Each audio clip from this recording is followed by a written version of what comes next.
Breaking news, MS now confirming Pam Bondi is out as Attorney General. Todd Blanche is in, at least as interim director. I want to bring in the guy who broke this story for us, MS Now White House reporter Jake Traylor, along with Jonathan Capehart, Pulitzer Prize-winning journalist and host of MS Now's The Weekend.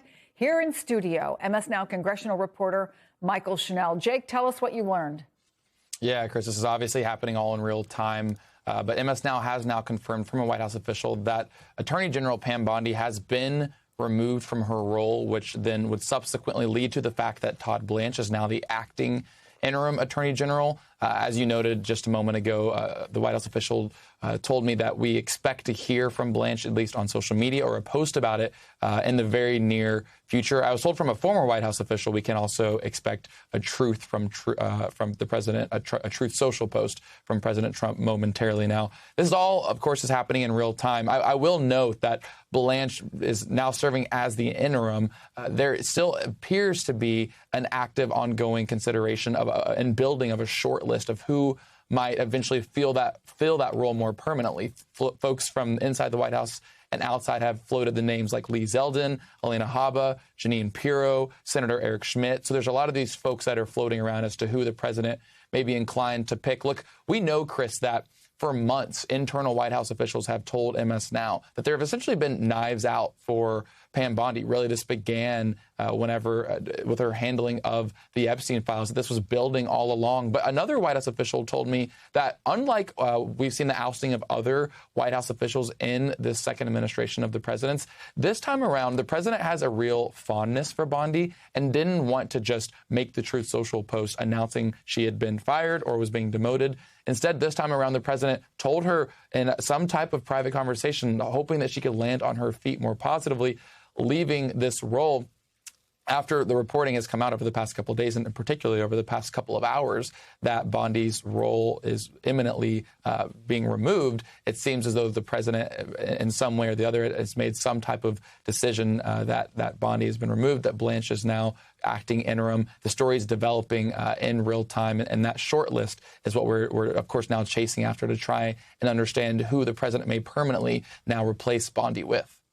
And I'm going to come back to you in a few minutes because I want to talk through some of the pros and cons of the people who you just named are on the short list. But let's keep it in the moment here, Jonathan.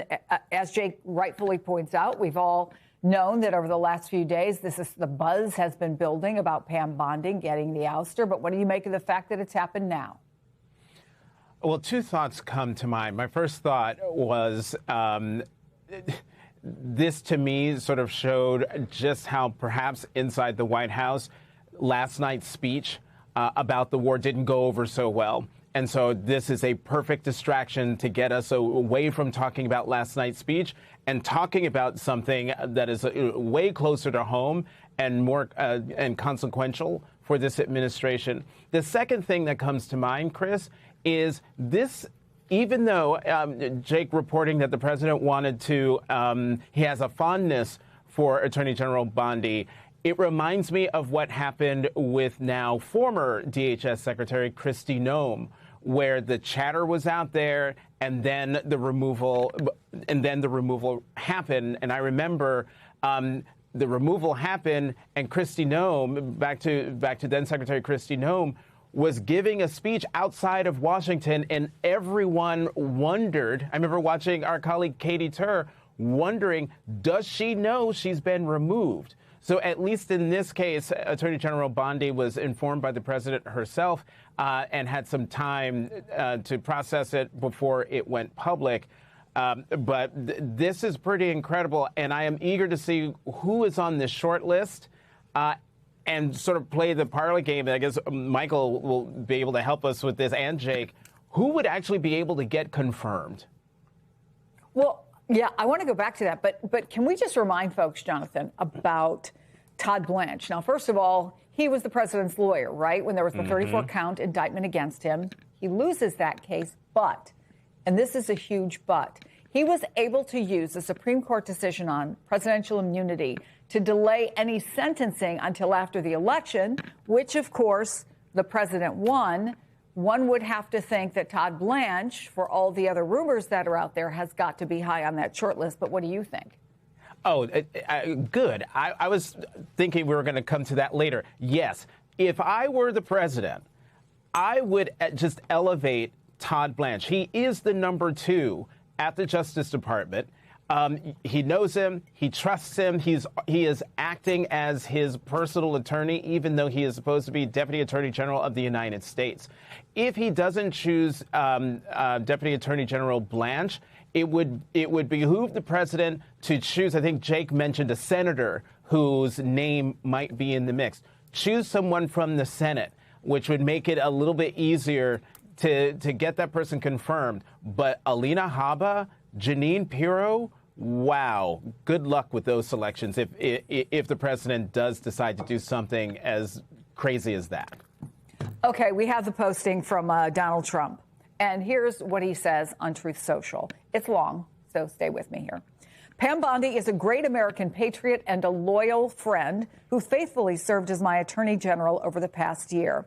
Pam did a tremendous job overseeing a massive crackdown in crime across our country, with murders plummeting to their lowest level since 1900. We love Pam, and she will be transitioning to a much-needed and important new job in the private sector to be announced at a date in the near future. And our Deputy Attorney General and a very talented and respected legal mind, Todd Blanche, will step in to serve as acting Attorney General.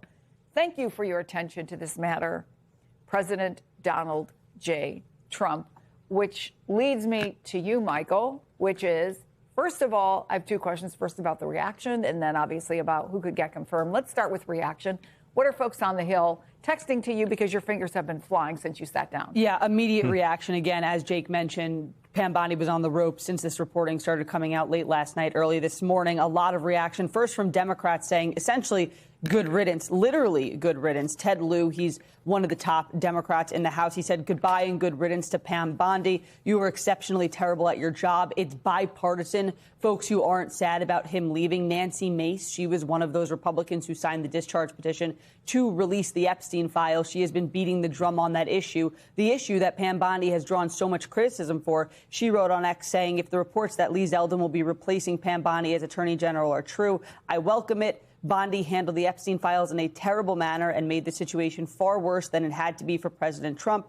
I look forward to a new attorney general committed to getting justice for the victims of Jeffrey Epstein. Now, Chris, one thing to keep an eye on is that the Oversight Committee last month had issued a subpoena for Pam Bondi to appear before the panel to discuss the handling of the Epstein files. It was something that was largely talked about as a bipartisan vote, and there are a lot of questions now about, well, what exactly will happen with that subpoena date. She was called to appear on April 14th. We do have a statement from Robert Garcia. He's the top Democrat on the House Oversight Committee, which oversaw that subpoena. He said he still expects Pam Bondi. She should still have to come in, writing in a statement. Attorney General Pam Bondi has been leading a White House cover-up of the Epstein files. She has weaponized the Department of Justice to protect Donald Trump and put survivors in harm's way by exposing their identities.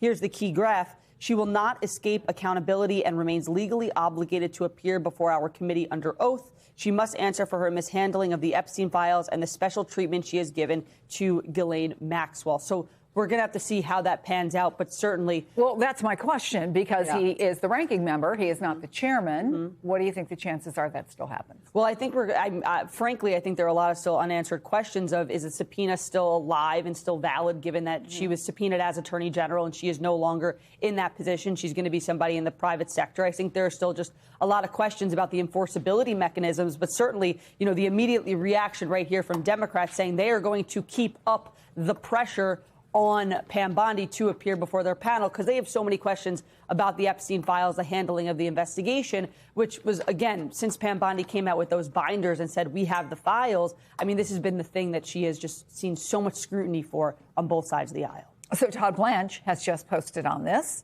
Pam Bondi led this department with strength and conviction, and I'm grateful for her leadership and friendship. Thank you to President Trump for the trust and the opportunity to serve as acting Attorney General. We will continue backing the blue, enforcing the law, and doing everything in our power to keep America safe. Could he get confirmed? Well, the way that nominations work in the Senate is that you just need a majority, right? And so Republicans, of course, have the 53 to 47 majority over Democrats. So it is plausible that he could get confirmed unless there are any hiccups along the way. Though it will be an interesting process, confirmation hearings, all the such. But again, this is the important part of when the filibuster, the 60-vote filibuster was nixed for nominations years ago. This is one of the byproducts of that if there even is a change of the seat in the middle of a term, it just requires a majority, and Republicans certainly have that in the Senate. Anybody else on that list, Jonathan, you think sounds like somebody who could get through not just the Republican Senate, but maybe even get support from the Democratic side, or absolutely not?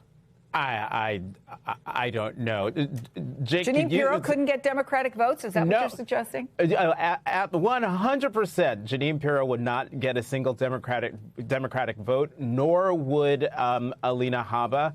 I think I'm not sure about Lee Zeldin, but one of the reasons why my attention is focused on Todd Blanche is because, one, of his tight relationship with the president. As we all know, that arm's length relationship between the White House and the Justice Department no longer exists. But the other thing that I think Deputy Attorney General Todd Blanche has going for him is that he is an attorney, and he is an attorney, at least before he joined Trump's orbit, with a stellar reputation. And I think he would bring a seriousness to the job that current Attorney General Pam Bondi frittered her way at multiple hearings, where she used those hearings basically to roast Democrats on panels than to answer questions from the elected representatives of the American people.